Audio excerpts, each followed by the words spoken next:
اعوذ باللہ من الشیطان الرجیم بسم اللہ الرحمن الرحیم۔ سورت نمبر 3 آل عمران۔ نام: اس سورت میں ایک مقام پر آل عمران کا ذکر آیا ہے، اسی کو علامت کے طور پر اس کا نام قرار دے دیا گیا ہے۔ زمانہ نزول اور اجزائے مضمون: اس میں 4 تقریریں شامل ہیں۔ پہلی تقریر آغاز سورت سے چوتھے رکوع کی ابتدائی 2 آیتوں تک ہے اور وہ غالباً جنگ بدر کے بعد قریبی زمانے ہی میں نازل ہوئی ہے۔ دوسری تقریر آیت ترجمہ: اللہ نے آدم اور نوح اور آل ابراہیم اور آل عمران کو تمام دنیا والوں پر ترجیح دے کر اپنی رسالت کے کام کے لیے منتخب کیا تھا سے شروع ہوتی ہے اور چھٹے رکوع کے اختتام پر ختم ہوتی ہے۔ یہ سن 9 ہجری میں وفد نجران کی آمد کے موقع پر نازل ہوئی۔ تیسری تقریر 7ویں رکوع کے آغاز سے لے کر 12ویں رکوع کے اختتام تک چلتی ہے اور اس کا زمانہ پہلی تقریر سے متصل ہی معلوم ہوتا ہے۔ چوتھی تقریر 13ویں رکوع سے ختم سورت تک جنگ احد کے بعد نازل ہوئی ہے۔ خطاب اور مباحث: ان مختلف تقریروں کو ملا کر جو چیز ایک مسلسل مضمون بناتی ہے وہ مقصد و مدعا اور مرکزی مضمون کی یکسانیت ہے۔ سورت کا خطاب خصوصیت کے ساتھ 2 گروہوں کی طرف ہے، ایک اہل کتاب یہود و نصارہ، دوسرے وہ لوگ جو محمد صلی اللہ علیہ وآلہ وسلم پر ایمان لائے تھے۔ پہلے گروہ کو اسی طرز پر مزید تبلیغ کی گئی ہے جس کا سلسلہ سورہ بقرہ میں شروع کیا گیا تھا۔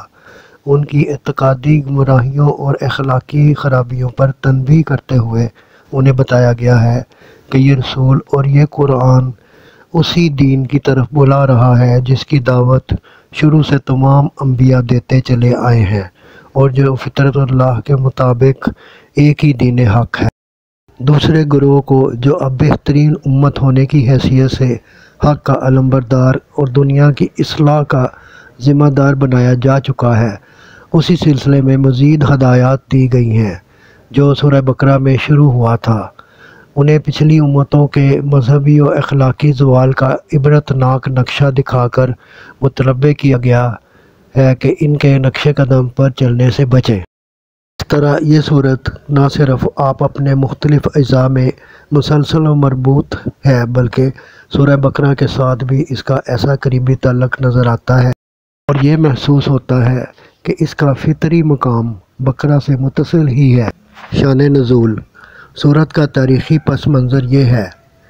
سورہ بقرہ میں اس دین حق پر ایمان لانے والوں کو جن آزمائشوں اور مصائب و مشکلات سے قبل از وقت متنبہ کر دیا گیا تھا وہ پوری شدت کے ساتھ پیش آ چکی تھیں۔ بدر کی شکست کے بعد قریش کے دلوں میں اب بھی انتقام کی آگ بھڑک رہی تھی کہ اس پر مزید تیل یہودیوں نے چھڑکا۔ نتیجہ یہ ہوا کہ ایک ہی سال بعد مکے سے 3000 کا لشکر جرار مدینے پر حملہ آور ہو گیا اور احد کے دامن میں وہ لڑائی پیش آئی جو جنگ احد کے نام سے مشہور ہے۔